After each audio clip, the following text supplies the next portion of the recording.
He didn't make a promise. He didn't say anything dramatic. He just brought her a bowl of scallion porridge and chose to stay. Hello everyone. I hope you're having a wonderful day. Today, we'll explore a quiet moment of love inside a hospital room, where a simple bowl of porridge becomes the reason two hearts stop running away. If you enjoy stories like this, don't forget to subscribe so you won't miss our next videos. Morning came quietly to the hospital. Not the kind of morning that rushed in with footsteps or voices, but one that slipped through the thin gap between curtains, carrying a pale, careful light. The hallway outside was still. Even the machines seemed to hum more gently, as if they too had learned to speak softly here. James was already awake.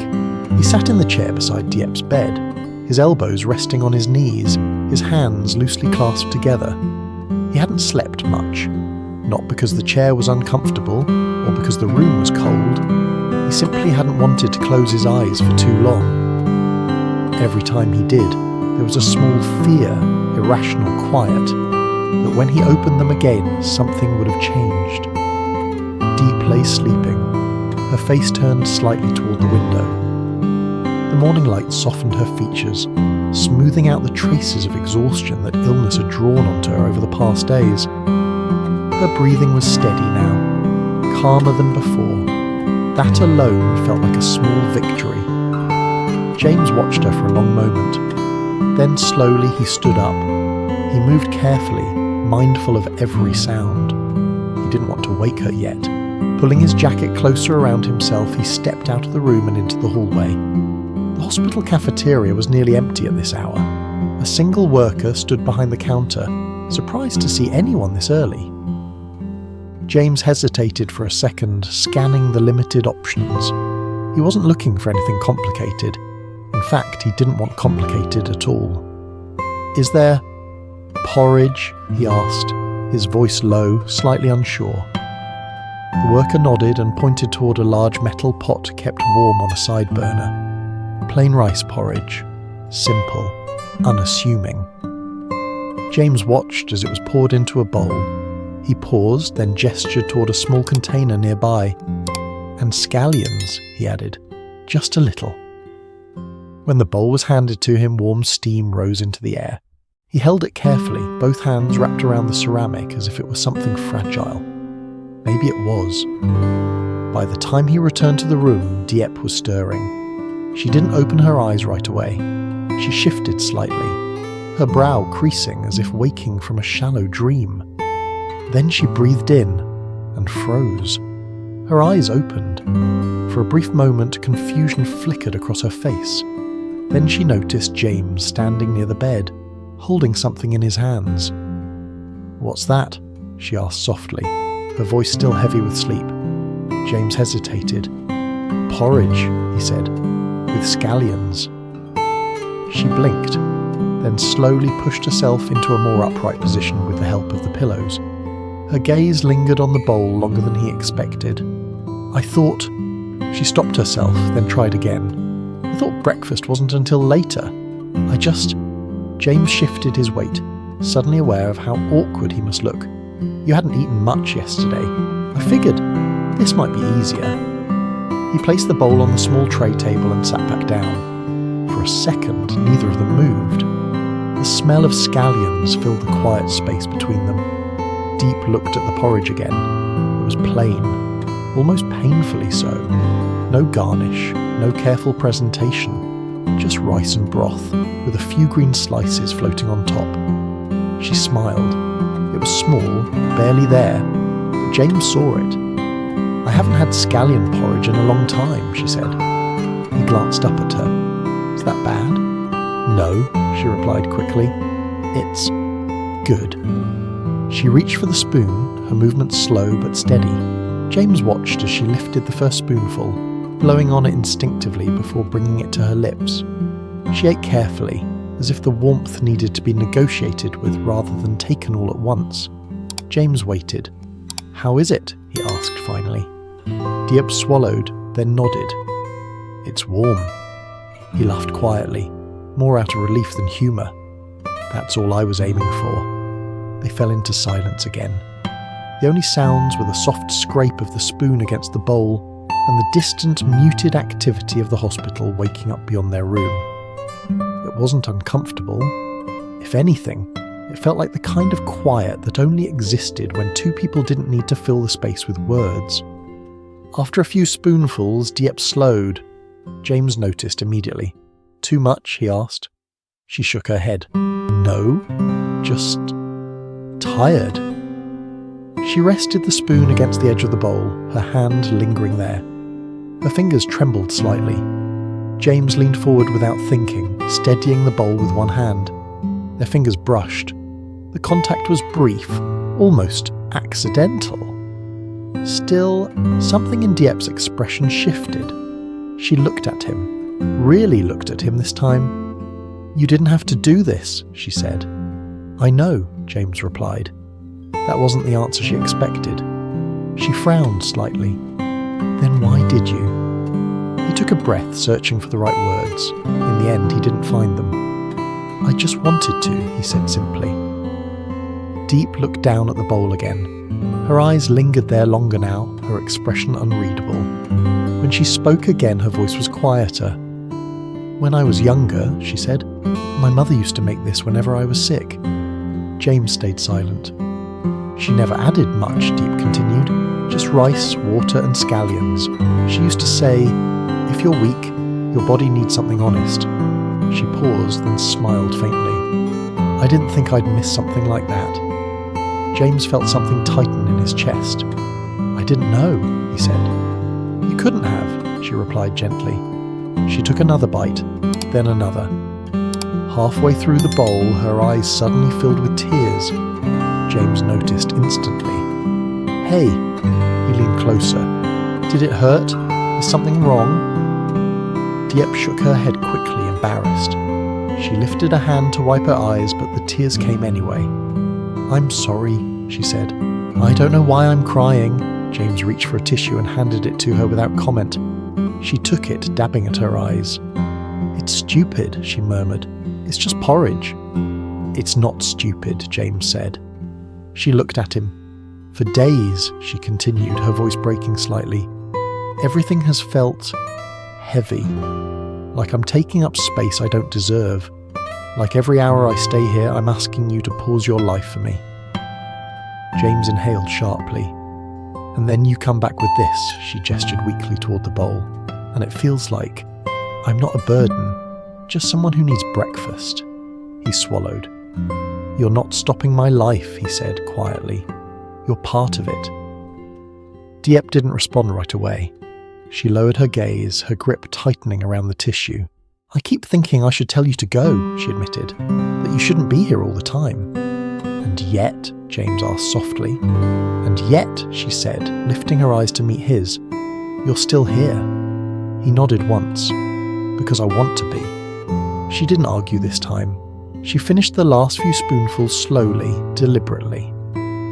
When the bowl was empty, James took it from her and set it aside. Diep leaned back against the pillows, exhaustion settling in again. Her eyes fluttered closed, then opened. "Stay," she said, barely above a whisper. James didn't hesitate. He took her hand in his, careful not to squeeze too tightly. "I'm not going anywhere," he said, as her breathing evened out and sleep reclaimed her. James remained where he was, sitting beside the bed, her hand in his, the empty bowl still warm on the tray. Sometimes love didn't arrive with grand promises or dramatic gestures. Sometimes it came quietly, in a hospital room, with a bowl of scallion porridge. The room grew quieter as Diep fell asleep again. Not the heavy kind of sleep that came from exhaustion alone, but something gentler. Her breathing slowed. Her fingers loosened slightly around James's hand, though she didn't let go entirely. It was as if her body trusted that he would still be there when she woke. James stayed perfectly still. He didn't check his phone. He didn't shift in his chair. He simply watched the slow rise and fall of her chest, counting nothing, measuring nothing, just letting the moment exist. Outside the window, the morning continued. Somewhere down the hall, a cart rolled by. A nurse laughed softly with another nurse. Life went on at a normal pace, indifferent to the small, private world inside this room. James wondered when his own sense of time had started bending around Deep's breathing. He thought about the things he hadn't done lately.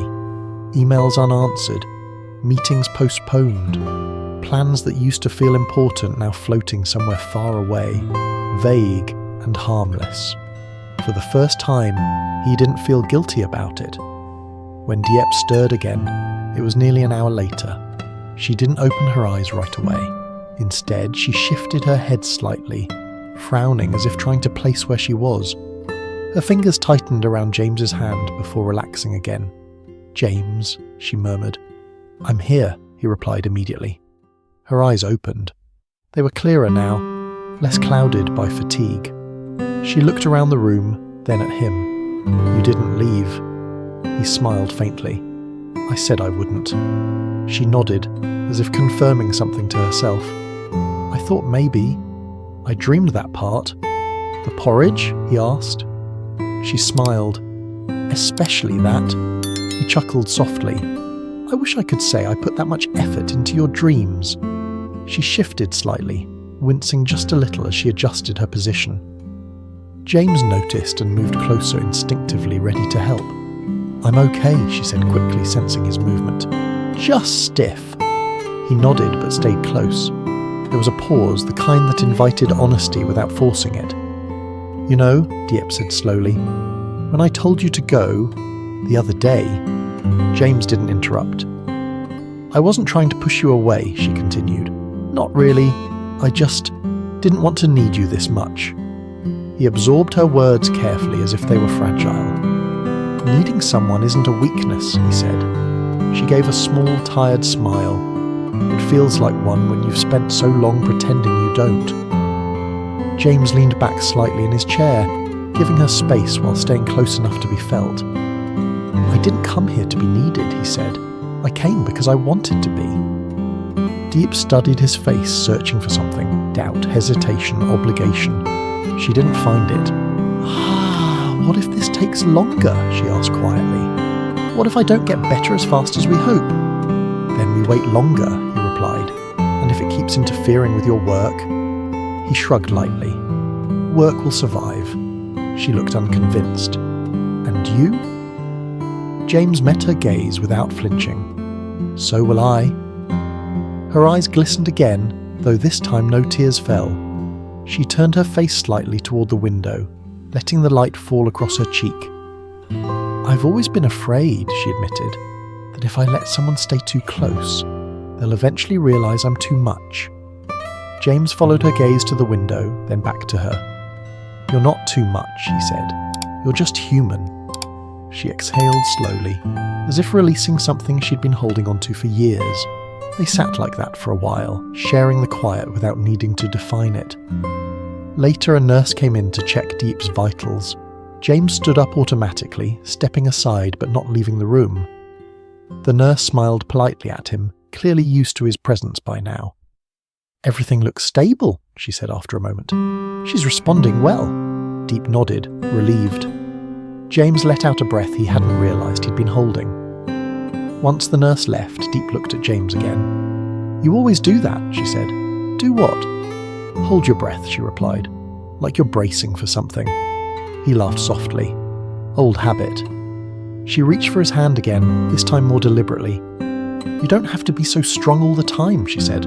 "I know," he replied, "but I'm not sure I know how not to be." She squeezed his hand gently. "You're allowed to rest too."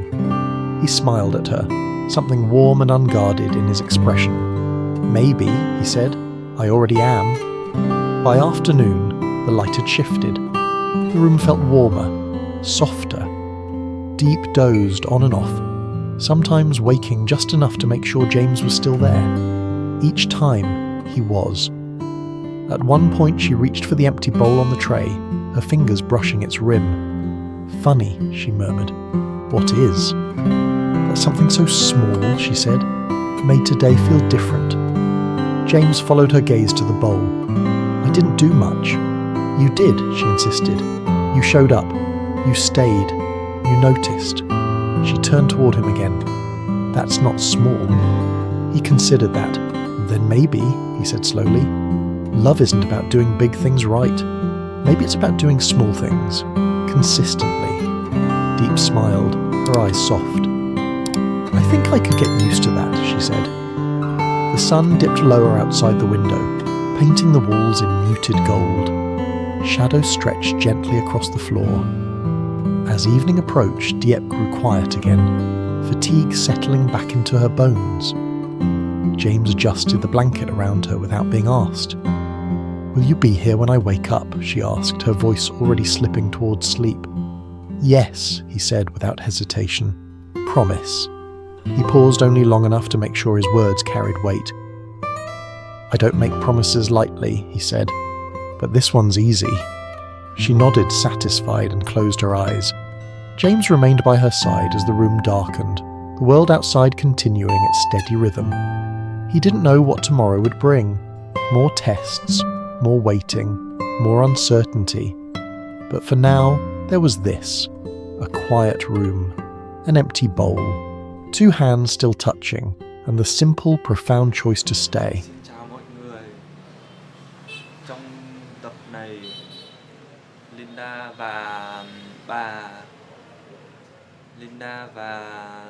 theo bà và cậu cháu ra nương mía. Dưới nắng sớm, bà vừa chặt mía vừa kể chuyện ngày xưa. Dậy chặt 3 hoặc 4 khúc cho đẹp để bán được giá. Đồng mía cao dần, 45 đồng trở thành hy vọng cho phiên chợ. Một cây mía đổ bất ngờ khiến cả nhóm kêu, rồi cười xòa vì kịp đỡ nhau. Chiều xuống, Linda buồn bã vì con rúi của mình đã biến mất. Nghi có kẻ trộm rình quanh nhà. CEO quang ghế đến lắng nghe và trấn an và tự sửa chiếc camera cũ trong kho, kéo dây lắp trước sân nhà để bảo vệ cô. Đêm đến, Linda nấu cơm nếp cẩm mời anh ở lại ăn. Hai người trò chuyện lòng ấm lại. Quang kể áp lực công ty, camera nháy sáng, bóng lạ thoáng qua, và không biết Linda có sống sót qua được đêm nay không. Mọi người nếu thấy video hay, hãy cho mình một like, một subscribe. Cảm ơn mọi người nhé.